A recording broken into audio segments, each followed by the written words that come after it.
Assalamualaikum warahmatullahi wabarakatuh. Halo sobat semua, semoga sehat semua ya dan tetap bahagia. Ketemu lagi di program Cengkeh, cerita tentang kehidupan. Masih bersama kami di Dayanas Channel untuk berbagi motivasi dan juga pikiran positif agar hidup kita lebih baik dan juga bermanfaat. Baik sobat, mari kita sambut pagi ini dengan ucapan saya sehat dan saya bahagia.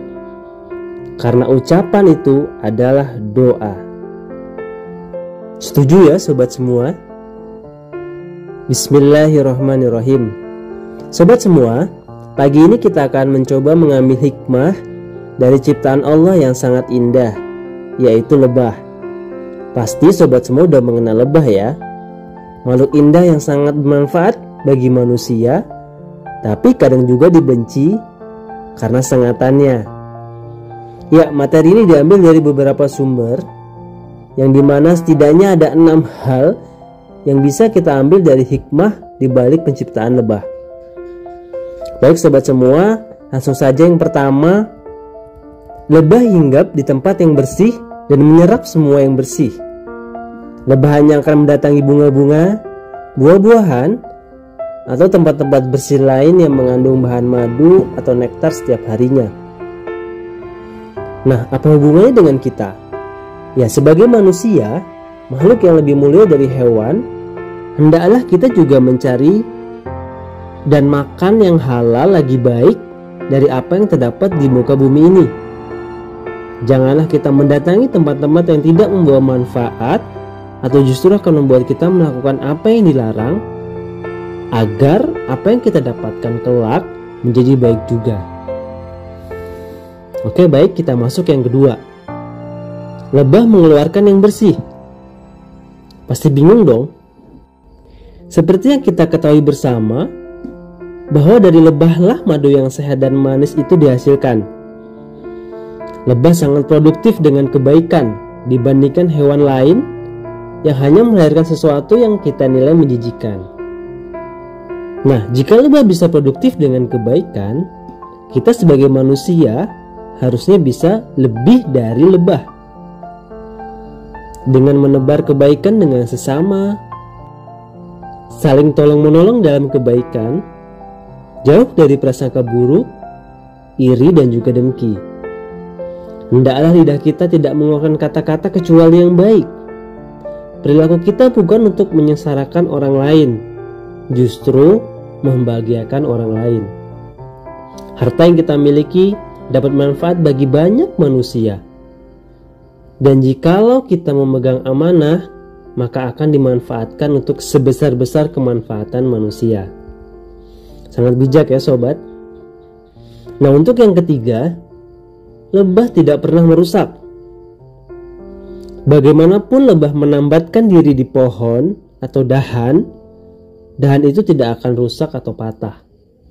Artinya, dia tidak akan merusak lingkungan hidupnya, padahal dia tidak memiliki akal.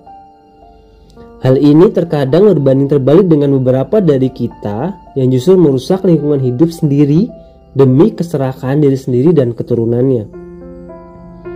Seharusnya kita malu. Seharusnya kita bisa belajar dari lebah untuk lebih peduli dengan lingkungan demi kehidupan selanjutnya. Baik sobat, kita masuk ke yang keempat. Lebah itu bekerja keras. Dia adalah hewan pekerja keras. Bahkan ketika muncul pertama kali dari biliknya saat menetas, lebah pekerja itu membersihkan bilik sarangnya untuk telur baru. Dan setelah berumur 3 hari, ia akan memberi makan larva dengan membawakan serbuk sari madu. Dan begitulah hari-harinya, penuh dengan semangat untuk berkarya dan juga beramal.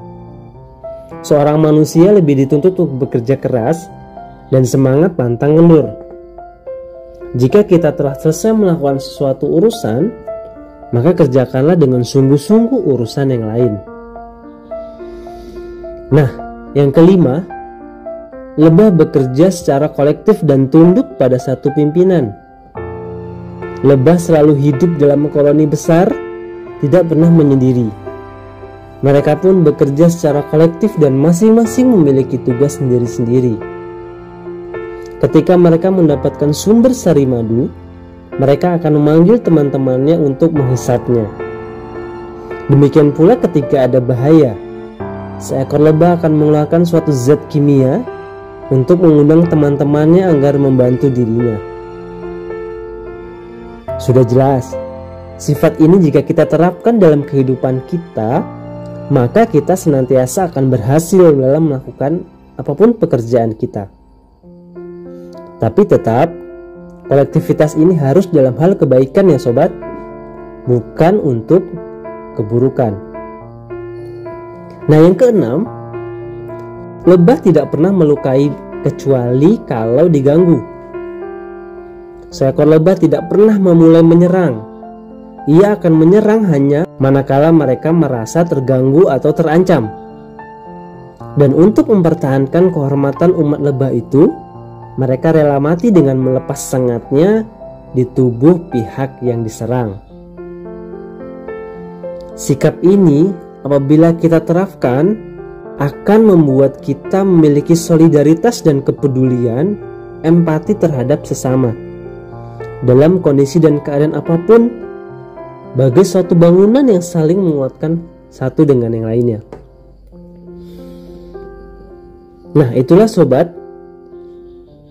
6 hikmah yang bisa kita ambil untuk mengarungi kehidupan ini dari lebah. Mungkin ada hal-hal lain yang belum termasuk dalam materi video ini. Silahkan sobat semua ketik di kolom komentar agar saya dan sobat-sobat yang lain dapat hikmah dari lebah yang lainnya. Sebaik-baik manusia adalah yang bermanfaat bagi orang lain. Semoga video ini bermanfaat. Salam sehat dan salam bahagia. Saya Dedi. Wassalamualaikum warahmatullahi wabarakatuh.